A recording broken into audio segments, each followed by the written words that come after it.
মাননীয় সভাপতি,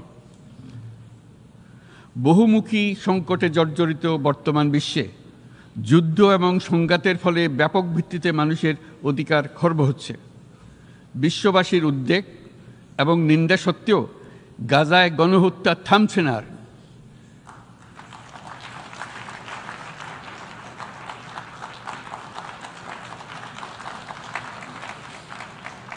ফিলিস্তিনের মতো বিদ্যমান বাস্তবতা কেবল আরব কিংবা মুসলমানদের জন্যই উদ্বেগজনক নয়, বরং তা সমগ্র মানব জাতির জন্যই উদ্বেগের বিষয়।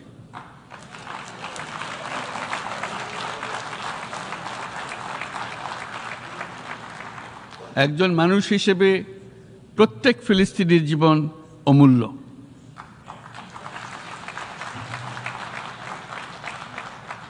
ফিলিস্তিনের জনগণের বিরুদ্ধে যে মানবতা বিরোধী অপরাধ হচ্ছে তার জন্য সংশ্লিষ্ট সকলকে দায়বদ্ধ করতে হবে।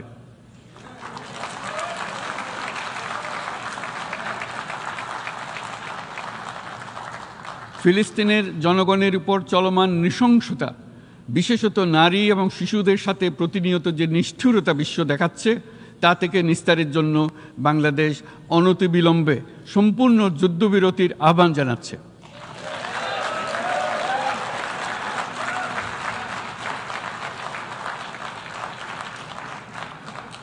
দ্বিরাষ্ট্রভিত্তিক সমাধানেই মধ্যপ্রাচ্যে টেকসই শান্তি আনতে পারবে। তাই জাতিসংঘ সহ আন্তর্জাতিক সম্প্রদায়ের সকলকে এর বাস্তবায়নের জন্য এখনই উদ্যোগ নিতে আহ্বান জানাচ্ছি।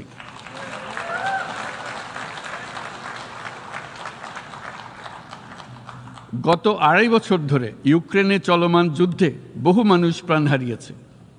এই যুদ্ধের প্রভাব সর্বব্যাপী, এমনকি বাংলাদেশের অর্থনীতিতেও এর নেতিবাচক প্রভাব আমরা অনুভব করছি। আমরা তাই উভয় পক্ষকে সংলাপে বসে বিরোধ নিরসনের মাধ্যমে যুদ্ধের অবসান ঘটানোর আহ্বান জানাচ্ছি।